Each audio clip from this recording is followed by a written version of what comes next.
Hello, I'm Andrew Pritchard. Thank you for watching today's Corn Belt Regional Forecast, brought to you by Nutrien Ag Solutions.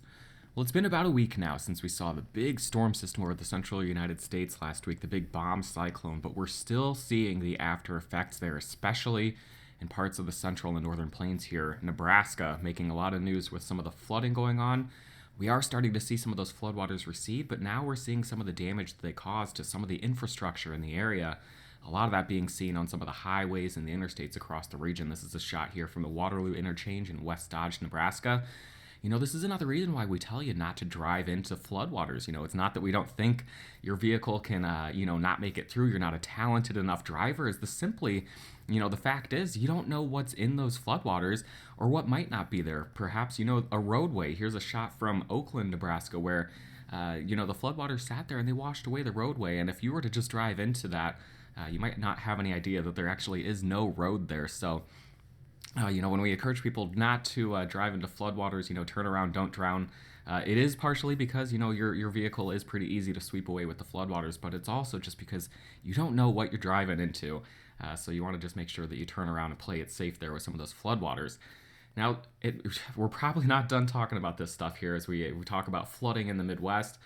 We've been mentioning the huge snowpack that's still on the ground in parts of the northern plains and the upper Midwest across the Dakotas, Minnesota, and Wisconsin, the UP of Michigan. That's where we've still got, if you melt the snow down, we've got anywhere from 5 to 20 inches worth of water there, liquid water that's going to be going into the soil. So it may just be the very beginning here in Nebraska, maybe the first state that we're talking about when we talk about flooding going into the spring. So unfortunately, that does look like, the weather headache that we'll be talking about the most as we go into the deeper part of the spring. So what's the pattern look like here over the next week or so? We are bringing in a ridge of high pressure to most of the Corn Belt that's going to let us warm up. It's going to keep us mostly dry. We've got a storm system, a little subtle wave that's going to be tracking through the area here Wednesday and Thursday, and we can kind of step through that here. You see Wednesday morning, maybe some light rain falling across parts of central Illinois, right around the border between Iowa, Missouri, and Illinois here, with a front trailing off, maybe some light precipitation along that. But this system really is going to become a bigger deal as it swings into the northwest. We're going to see kind of the phasing between two upper level waves, not anything nearly as intense as we saw last week, but that's going to really let this thing take off as it swings into the northeast. You can see that here as we get into the Friday afternoon. Now we've got a much more defined low pressure system over the northeast, the much stronger winds, the precipitation taking on a better form, and there you see that over there. This ridge begins to settle into the central United States. This would be again on Friday. So as we get into the weekend, warmer, drier across the central Corn Belt here. And then we've got our next wave that'll be pushing into the area early next week. We can bring this out here through the weekend. We're getting into Sunday now, and then now getting into Monday. We're seeing this little upper level wave begin to push into the central plains, perhaps developing a low pressure center here over the central plains that would move towards the Ohio River Valley. But I'm going to hold off on details with that one because, again, we've got a couple forecasts that'll be coming out before then, so we can kind of nail down the details. But as it stands right now, just that little wave in parts of the central and the eastern Corn Belt Wednesday and Thursday, and so we'll focus on that here in just a moment. Now, I mentioned briefly, we're going to be seeing a little bit of a warm-up across the Corn Belt as we head into the weekend. We'll take a look at what that means as far as actual temperatures here in just a moment, but looking at the high-resolution NAMS precipitation forecast, we can track this little wave going through the area Wednesday and then lifting off Thursday into Friday, becoming a much more well-defined storm system in parts of the Northeast. And once again, we'll go ahead and just go through this slowly. We start off here on Tuesday. We've got some light rain now falling across parts of Nebraska, Iowa, Missouri, and Kansas. Light rain and a bit scattered in nature. This thing begins to push off to the east. Now we get into Wednesday morning. As the sun rises on Wednesday morning, you're seeing some light rain across parts of central Illinois, stretching through the St. Louis area into southern Missouri and then back through Oklahoma. And then during the day Wednesday, this moves east across the rest of the Corn Belt there, the rest of the eastern Corn Belt anyway, from Michigan, Indiana, Ohio, down through Kentucky and Tennessee. We're now into Wednesday night. Thursday morning, this thing is lifting out, maybe some light precipitation on the backside here Thursday morning, but by and large, this thing is out of the way by the time we get through the day on Wednesday.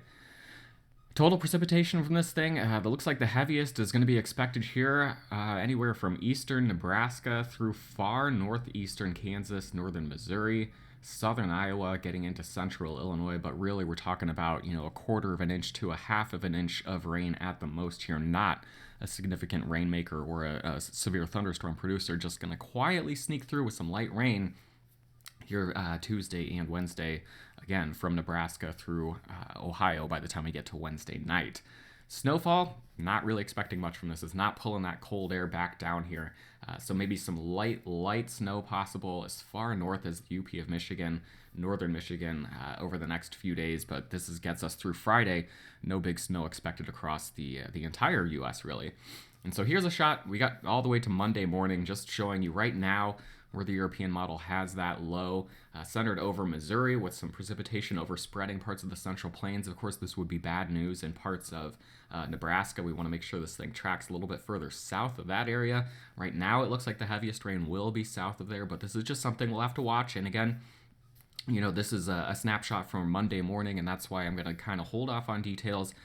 Because Eric will be back with you Thursday morning with an in-depth look there at the next 1 to 2 weeks, and then I'll have another regional forecast for you on Friday morning. So we'll really be able to dive into the details with regards to what this storm system is going to be early next week. Now, just to finish up, we'll take a look at the temperatures here because we do warm up as we head into the later part of the week. Your Tuesday high temperatures from the 30s in the Dakotas, where again, that snowpack is pretty obvious where you see the brighter colors, the temperatures in the 30s. Elsewhere, we're in the 40s and the 50s. Wednesday, we're warming up a bit. Thursday, really starting to warm up into the Central Plains with those 60s lifting all the way into Nebraska. But here it is as we get to the weekend where that warmth becomes a bit more widespread, touching the 60s in Iowa and Illinois, and then Saturday, even warmer still with 60 degrees possible as far north as Minneapolis and Wisconsin. And that's where, remember, we got some dense snow up there, so we will start melting that snowpack in the upper Midwest and the northern plains here over the next week. We just want to maybe make sure that we do that without dropping significant rainfall on top of that at the same time. So best case scenario would be that we kind of just slowly melt that snowpack over the northern U.S., but it's just something we're going to have to watch here as we go through the next week or so. Now, if you haven't already, go to nutrienagsolutions.com, set up a free account there. You just need an email address and a password that'll get you started. It'll get you to the login screen here where you can click on Weather Story, find this and other content that Eric Snodgrass and I will be rolling out as we head through the spring. We've got new products, new content coming out every day. You want to make sure that you're staying in the loop there because that is where you're going to find everything here. Just make sure you don't miss out. Create yourself a free account there and be checking back every day. As always, Eric Snodgrass will have an in-depth look at the evolution of the next 1 to 2 weeks in our Thursday morning ag forecast video, and I'll have your next regional forecast right here on Friday. Have a great day.